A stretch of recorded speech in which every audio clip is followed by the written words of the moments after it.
With only 2 barbecue restaurants in Stephenville, I didn't have to dive too deep to discover who had the best barbecue in town. Our contestants today are Hard 8 versus R&R.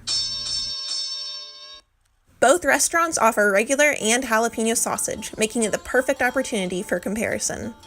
Hard 8's regular sausage was tender, but its casing was somewhat rough. Their jalapeno sausage had a tasty kick, but was slightly drier than the original.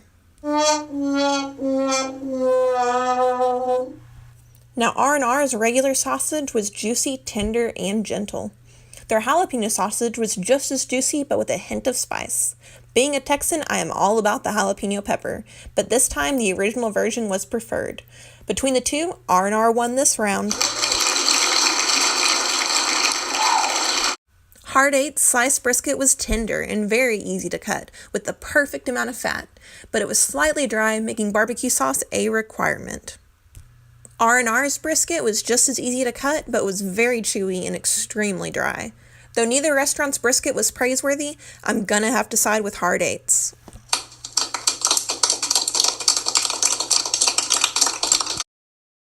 Finding the perfect ribs is almost as hard as finding a needle in a haystack. We all dream of a rib with meat so tender that it slides right off the bone.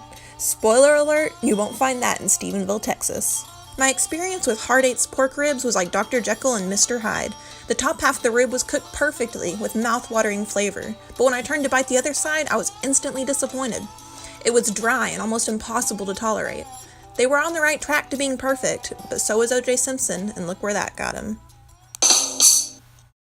I thought Hard 8's 50-50 ribs would be easy to beat, but R&R's were a 100% disappointment. The ribs were dry on both sides, often requiring force to remove it from the bone, and the meat came off in shreds rather than bites. I felt like a caveman. They were an absolute abomination. Alright, the battle is over, and the winner is Hard 8, the best barbecue in Stephenville. Personally, I call them a hard 7. Oh, and a little word of advice when dining at R&R, don't get the cornbread salad, unless you like a side that's main flavor is grainy mustard.